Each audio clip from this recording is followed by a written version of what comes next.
Assalamualaikum warahmatullahi wabarakatuh. Jamaah, oh jamaah. Alhamdulillah. Alhamdulillahirabbil alamin. Masya Allah. Allahumma sholli ala Sayyidina Muhammad wa ala ali Sayyidina Muhammad. Alhamdulillah kita ketemu lagi di Islam itu indah. Masya Allah. Jamaah yang ada di rumah. Siapa di sini yang masih suka berbuat jahat? Waduh, pasti pada kaget ya. Ini baru mulai udah ditanya nih, siapa yang suka berbuat jahat, maksudnya apa nih? Jadi gini loh jamaah, sebenarnya Allah Subhanahu Wa Taala itu menciptakan kita ini untuk berbuat kebaikan atau berbuat jahat. Kan gini, kita dalam kandungan aja sudah didoain. Begitu lahir sudah diazanin. Begitu kita tumbuh besar, kita tumbuh dengan kebaikan, dengan ilmu pengetahuan. Tapi pertanyaannya adalah, kenapa masih ada orang yang berbuat jahat? Itu aja. Ustadz Maulana. Ada apa? Kenapa? Aku jadi ngomong sendiri, emosi sendiri gitu. Kenapa masih ada orang yang berbuat jahat, Ustadz? Kenapa ada manusia sampai saat ini masih berbuat jahat? Iya. Mau tahu? Mau tahu. Kita angkat aja tema hari ini. Oh, apa temanya, Ustadz? Temanya adalah, Mas Sony, Ya. yang kamu lakukan itu jahat. Ya Allah. Baik Rangga. Bukan ya. Baik. Ya ini cuma sekedar untuk nyampein Ya. kepada sebenarnya ketika kita melakukan, jangan sampai orang berkata ya, Ya. yang kamu lakukan itu jahat. Baik, terima kasih sama orang untuk temanya. Baik, jamaah yang ada di rumah, ayo kita duduk dulu. Ya. Kita akan mulai tausiah kita hari ini sesuai tema kita yang tadi Ustadz Maulana kasih. Semua yang kamu lakukan itu adalah jahat. Oh. Baik, supaya kita tidak jahat langsung aja kita belajar. Dan untuk yang pertama saya menanya sama guru saya, Habib Abdullah, Masya Allah. Habib, Habib aku mau nanya Habib, Allah itu menciptakan manusia dengan memiliki perasaan dan hati nuraninya. Allah mengajarkan begitu banyak kebaikan. Tapi itu tadi pertanyaan aku lagi, kenapa masih ada orang yang berbuat jahat Habib? Kenapa? Apa maksud Allah Habib? Masya Buat Allah. penjelasannya Habib Abdullah. Mudah-mudahan kita digolongkan orang-orang yang baik nih Mas Sony. Alhamdulillah. Allahumma salli ala Sayyidina Muhammad wa ala ali Sayyidina Muhammad. Ini tentu pelajaran yang sangat perlu kita ketahui dan dari sinilah kita belajar yang namanya akidah. Bahkan baginda Rasulullah Shallallahu Alaihi Wasallam telah mengajarkan kita pelajaran yang sangat berharga, yaitu bahwa dunia ini bukan tempat kita untuk bersenang-senang dan menikmati daripada keindahan-keindahan yang sangat luar biasa. Akan tetapi tempat itu ada, yaitu akhirat. Bahkan baginda Nabi Muhammad SAW beliau bersabda, ad-dunya mazra'atul akhirah. Dunia itu sebagai ladangnya akhirat. Maka dunia yang kita lalui saat ini logika ataupun gambaran kecilnya bagi kita seperti ruang ujian. Kalau ruang ujian gimana kita? Ya deg-degan ya, terus banyak yang mau kita lakuin perlu belajar ya. Kita perlu hati-hati di dalam mengisi daripada soalan tersebut. Jadi kadang-kadang juga di ruang ujian ada yang curang. Benar nggak Mas? Iya. Ada yang nyontek, ada yang dan lain sebagainya. Betul. Ada yang gangguin dan lain sebagainya. Makanya kita perlu benar-benar untuk berhati-hati di dalam mengisi soal ujian kita selama di dunia. Ya. Dan hasilnya kapan kita ketahui? Hasilnya nanti ketika kita wafat. Di dalam Al-Quran disebutkan kullu nafsin dha'iqatul maut wa nabluukum bisyarri wal khairi wa ilaina turja'un. Yang mana setiap daripada yang bernyawa pasti akan merasakan yang namanya kematian. Dan kami coba terhadap kalian itu dengan keburukan dan juga dengan kebaikan kata Allah Subhanahu wa taala. Nah, ini mengenai ujian-ujian dari Allah Subhanahu wa taala kita pun harus tahu dan kita pun harus mawas diri. Kenapa saya bilang di sini kita harus mawas diri? Karena kadang-kadang kita mengukur standar ketuhanan. Padahal kita hanyalah manusia yang biasa. Allah Subhanahu wa taala memiliki kekuasaan yang sangat luar biasa. Innallaha ala kulli syai'in qadir. Allah Subhanahu wa taala mampu berkuasa dan haknya Allah Subhanahu wa taala untuk melaksanakan segala sesuatu. Maka kadang kita bingung, ngelihat kok kadang-kadang orang yang jahat hidupnya bergelimang harta. Ngelihat orang yang baik hidupnya sengsara. sengsara, Ya Allah. makin susah dan lain sebagainya. Nah ini kita kadang-kadang ngukur dengan kacamata kita. Tapi Allah Subhanahu wa taala melakukan apa yang di luar daripada kendali dan batas daripada pikiran manusia biasa. Maka disinilah nilai akidah kita yang telah ditanamkan oleh baginda Rasulullah SAW untuk percaya bahwa balasan yang sesungguhnya itu nanti ada di akhirat. Makanya orang-orang yang beriman, mereka mawas diri, mereka benar-benar hati-hati terhadap apa yang dilakukan oleh mereka selama di dunia. Mereka hati-hati untuk beramal pun kadang-kadang mereka hati-hati. Makanya kita diajarkan dalam amalan kita untuk apa? Untuk selalu ikhlas, menghindari yang namanya ria. Untuk apa? Untuk juga kadang-kadang kita benar-benar melakukan hanya amalan itu untuk Allah Jalla Jalaluhu wa ta'ala fi'ulah. Tapi ada maksud Allah, Bib, untuk kenapa masih ada orang jahat itu ada maksud tertentu dari Allah untuk itu ya, Bib ya? Makanya ini hikmah yang Allah Subhanahu wa Ujian taala dari berikan. itu maksudnya. Oh. Makanya ujian tadi yang sangat luar biasa. Oh, Jadi iya. juga di situ hikmahnya juga agar apa? Agar kita paham bahwa akhirat itu benar-benar Oh, iya aku paham sekarang. ini merupakan tujuan yang sangat luar biasa agar apa? Agar akidah keyakinan kita kepada Allah makin kuat. Masya Allah. Jadi baik, jazakallah khair Habib. Nah jamaah, kalau kita sedang diuji, kenapa sih kita ngerasa diri kita selalu berbuat jahat segala macamnya? Berarti Allah sedang menguji kita. Dan harapannya adalah kita berubah menjadi hamba yang lebih baik lagi, Masya Allah. Jadi orang yang berhadapan dengan orang jahat diuji dan orang yang jahat itu sendiri pun jadi ujian jadi buat ujian dirinya. juga. Aduh, tema kita menarik banget nih. Apa yang kamu lakukan itu jahat. Baik, Ustadz Syam, aku punya tayangan nih Ustadz. Ini, wah ini nggak Ayo tahu kita ya. nonton sama-sama. Ini jahat apa enggak, tapi aku penasaran nih. Kita Gimana, sama-sama lihat dulu ya. gimana tentang apa tuh? Ibu nampar siswi anak SD. Ibu-ibu nampar anak SD. Iya, Kok bisa? makanya aku juga penasaran. Kita lihat tayangannya ya. Jamaah, langsung aja kita lihat tayangannya. Silakan. Dikutip dari Kompas.com, Kasat Reskrim Polrestabes Makassar AKBP Indra Moko mengungkapkan M menampar DA sebanyak 2 kali di bagian wajah. M ditangkap oleh pihak Polrestabes Makassar pada Minggu 29 Desember 2019. Akibat tamparan tersebut, DA mengalami luka memar di bagian mata kirinya. Penganiayaan tersebut bermula saat kegiatan pembagian rapor di SD Sipala Makassar digelar oleh pihak sekolah. Penamparan itu dilakukan M seusai anaknya bermain dengan DA. Pada 20 Desember lalu, DA menyapu ruangan kelas dengan sapu ijuk. Tanpa disadari, gagang sapunya mengenai anak M. Lantas pada Sabtu 28 Desember, M datang ke DA dan memarahi hingga menampar pipi korban. Kini pihak kepolisian masih terus memeriksa M atas kejadian tersebut. Ya Allah, jadi dalihnya adalah karena ngebela anaknya sampai akhirnya nyakitin orang lain juga sampai ditampar kayak gitu. Itu sebenarnya boleh gak sih orang tua ngebela anaknya sampai nyakitin anak orang lain, Ustadz Syam? Waduh, berat juga nih pertanyaannya. Waduh, Masya Allah. Jadi bismillahirrahmanirrahim, Tabe, Ustadz Maulana, Habib, Sony, dan seluruh jamaah yang dimuliakan Allah Subhanahu wa Ta'ala, dan seluruh orang tua yang sayang banget terhadap anak-anaknya. Assalamualaikum warahmatullahi wabarakatuh. Alhamdulillah wassalatu wassalamu ala rasulillah, amma ba'd. Dalam Al-Quran surah Asy-Syura ayat 40, Allah Subhanahu wa Ta'ala sudah sangat gamblang menjelaskan. وَجَزَاءُ سَيِّئَةٍ سَيِّئَةٌ مِثْلُهَا فَمَنْ عَفَا وَأَصْلَحَ فَأَجْرُهُ عَلَى اللَّهِ إِنَّ اللَّهَ لَا يُحِبُّ الظَّالِمِينَ. Apa yang Allah utarakan dalam ayat ini adalah Allah memberikan 3 opsi pembalasan kejahatan. Jadi ada 3 opsi pembalasan kezaliman yang Allah kasih tahu di sini dalam ayat ini, Asy-Syura ayat 40. Ketika ada orang lain berbuat jahat kepada kita, kita bisa mengambil dari 3 opsi ini. Kan ibu tadi membalas anak itu karena anak itu jahat sama anaknya si ibu, ya kan, dalam video tadi dijelaskan. Jadi dia mau ngebalas si anak yang tadi karena kamu duluan yang jahat sama anak saya, jadi saya balas kamu karena anak saya mungkin gak balas kamu. Nah, dalam Al-Quran disebutkan, faman afa wa aslaha fa ajruhu 'ala Allah. Yang pertama, ketika ada orang yang zalim kepada kita, wa jazaa'u sayyi'atin sayyi'atun mithluha.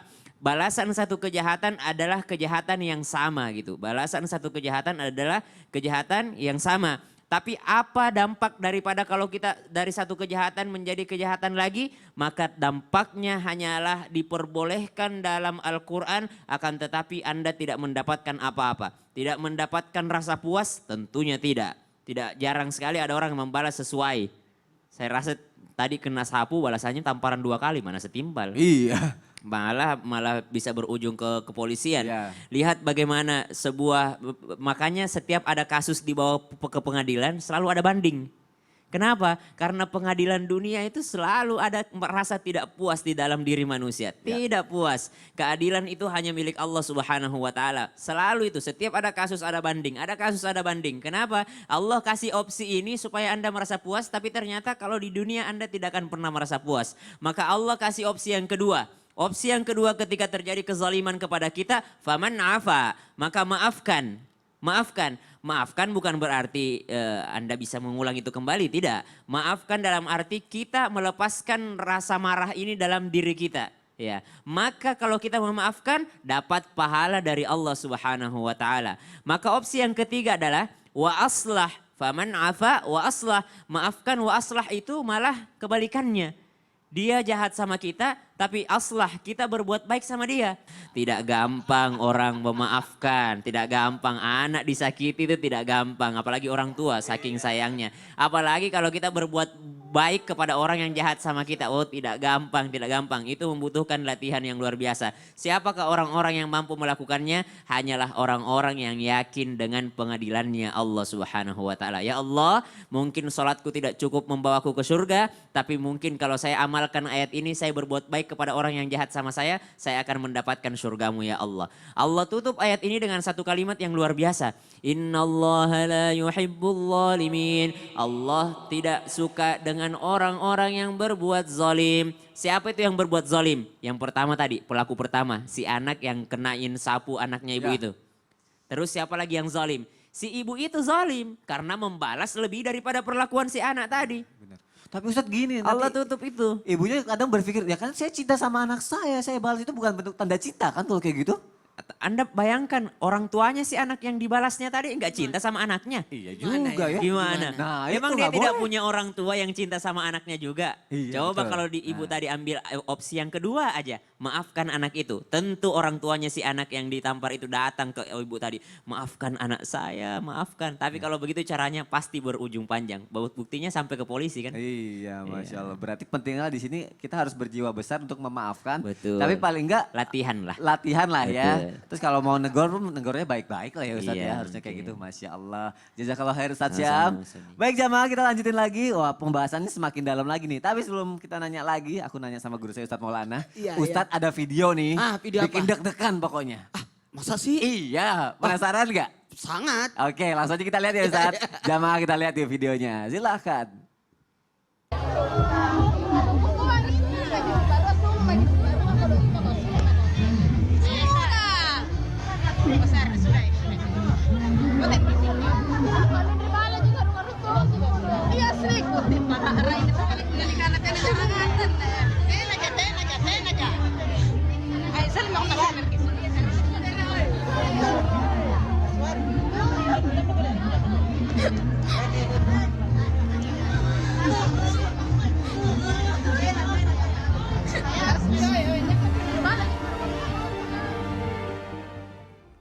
Jadi kenapa aku bilang deg-degan tuh aku takut itu adalah salah satu teman aku yang melakukan itu Ustadz. Jadi sudah 6 tahun menjagain jodoh orang, tiba-tiba gak jodoh malah orang itu nikah sama orang lain. Jadi dia jagain jodohnya orang Jagain aja. jodohnya orang. Ustadz Syam kenapa ketawa-tawa? Masalahnya Makassar. Makassar lagi. Pantas Sony pikir teman saya jangan-jangan. Makanya itu aku deg-degan kan. Nah Ustadz Maulana aku mau nanya, gimana hukumnya dalam Islam tuh Ustadz? Udah pacaran, sebenarnya pacaran aja nggak boleh ya. Iya, iya. Bertahun-tahun jagain jodoh orang tapi ternyata calon jodoh kita malah nikah sama orang lain. Ya. Baik, Habib kasih izin ya. Ustaz. Silakan. Bismillahirrahmanirrahim. Assalamualaikum warahmatullahi wabarakatuh. Waalaikumsalam warahmatullahi wabarakatuh. Alhamdulillahirrahmanirrahim. Allahumma salli ala sayyidina Muhammad wa ala ali sayyidina Muhammad. Nih, saya mau sampaikan kepada semuanya, izin dulu saya berdiri supaya lebih semangat. Ya, Mohon maaf ya tanpa menggurui, hanya sekedar menyampaikan bahwa yang namanya rezeki, jodoh, ajal tidak ada yang tahu. Tidak ada yang tahu. Ya. Makanya jangan permainkan yang namanya perjodohan. Makanya ada yang mendahului kehendak Allah dengan cara nauzubillah namanya pacaran. Tapi kalau terjadi persoalan seperti ini, sudah dihitbah atau lamaran, ada proses perkenalan untuk menuju pada pernikahan ini yang tidak boleh. Tidak boleh disalib ataupun diambil orang, tidak boleh. Karena sudah dihitbah atau sudah dilamar. Tapi kalau kategori pacaran, aduh, lamaran aja belum tentu jadi. Iya, apalagi pacaran Apalagi lagi. pacaran. Bisa jadi sudah dilamar, sudah sudah selesai semua. Tiba-tiba ternyata itu tidak jadi. Nah, ini saja bisa kejadian. Apalagi yang namanya nauzubillah namanya pacaran. Hati-hati. Jangan sampai justru nafsu yang diperturutkan karena adanya yang namanya pacaran ini. Makanya mohon maaf kalau mau pacaran setelah akad nikah. Oh, nikah dulu baru pacaran, Ustaz? Nikah dulu baru pacaran. Jadi enak jatuhnya, pegangan tangan, dosa berjatuhan, berduaan, dapat pahala, suap-suapan, sedekah yang luar biasa. Tapi kalau pacaran, wah, saya rasa nafsu yang main di situ. Nah, makanya mohon izin. Pacaran sebelum akad nikah itu tidak dibenarkan dalam agama. Karena bisa membahayakan. Ini buat kita semua sebagai pembelajaran. Kalaupun sudah ada lamaran, makanya kalau menyukai wanita, ya hitbah lah. Hitbah supaya ada ikatan. Cuma bukan berarti setelah dihitbah sudah boleh. Tidak ada. Karena belum kategori sah. Sekali lagi, baru dihitbah. Jangan sampai berkata, aku sudah lamar, aku sudah hitbah, jadi boleh dong. Tidak. Merasa memiliki ya. Inilah kita salut kepada budaya yang ada di Indonesia, ada namanya masa pingit. Oh, ini hebat ini, ada masa pingit supaya lebih terjaga. Maaf ya, kalau berkaitan dengan pasangan ini, suami istri atau rumah tangga, ini adalah ibadah yang terlama. Lalu menjaga kualitas nasabnya. Jangan sampai rusak nasab. Makanya zina itu menghinakan. Sekali lagi, menghinakan. Karena bukan saja pelakunya, tapi apa yang dihasilkan jadi sesuatu yang maaf, bisa dikatakan rusak nasabnya. Dia adalah manusia yang hidup seorang diri. Mau dikatakan siapa, kasihan. Ini pembelajaran nih buat, ini ada kamera ke sini kan? Ya. Buat yang di rumah, silahkan jangan tunda-tunda. Kalau memang sudah suka, datangi. Jangan apalagi, jangan dipacarin lah. Iya. Iya, karena apa yang kamu lakukan itu jahat. Udah jelas-jelas Allah ngelarang Iya. pacaran ya Ustaz, Dan- malah dan dilakuin. Nih buat semuanya yang laki-laki perempuan sudah 6 tahun, Ya. udah bertahun-tahun kemana-mana terus tidak jadi. Nah itu dia. Waduh. Berarti video tadi bisa dibilang gini gak sih Ustaz? Ya itulah akibatnya karena melanggar perintah Allah. Bisa gak kayak gitu? Iya bisa Ya kan? bisa dikatakan karena kan kita diatur oleh syariat, Ya. sudah diatur dengan sebaik-baiknya. Nah ini jangan dilanggar. Nah Masya Allah, jazakallah khair Ustaz Maulana. Masya Allah. Tuh jamaah yang ada di rumah, aku duduk juga lagi ya biar sama. Tuh jamaah yang ada di rumah, udah jelas-jelas Allah melarang kan kita pacaran, masih ada dilakuin. Ada deh akibatnya seperti itu. Jadi jangan salahin ya Ustaz ya. Baik jamaah, aku mau ngasih tahu nih buat jamaah yang ada di rumah. Kalau tadi kan aku termasuk curhat colongan tuh. Apa yang kamu lakukan itu? Jahat. Baik, kalau misalnya jamaah yang ada di rumah ngerasa, kenapa hidup saya seperti ini? Mau berkeluh kesah, curhat colongan sama kayak tadi yang aku lakuin. Gampang, caranya tinggal kirim aja nih nomor yang bisa dihubungi ke email kita di islamituindah@transtv@gmail.com. Masya Allah, insya Allah nanti akan dijawab sama guru-guru kita. Insya Allah guru-guru kita akan ngasih solusi. Masih berhubungan lagi dengan bisa dibilang status seseorang. Saya mau tanya sama Ustadz Syam, mungkin ini sangat berpengalaman sekali Mas Asik. Ustadz ya. Wah, Ustadz ini Pengalaman bertanya. hidup. Pengalaman hidup. Iya, iya, iya. Pertanyaan yang kadang orang suka kesel banget kalau dengar Iya, ini. iya, iya, iya. Pertanyaannya adalah, kita boleh nggak sih marah kalau ditanyain kapan nikah? Wah, pengalaman. Beneran pengalaman kalau ini. Sampai saya tidak mau nanya lagi. Gak mau nanya lagi. Itu berhak marah nggak? Takut tersinggung. Nah, Boleh dong. boleh. Iya dong. Karena pertanyaan ini sebenarnya bisa jadi dia menyakiti hati seseorang. Oke, baik. Tahan dulu. Dan ditahan dulu ya udah. Tahan dulu. Boleh karena bisa jadi menyakiti hati seseorang. Mm-mm. Penasaran nggak kelanjutannya jamaah yang ada di rumah seperti apa?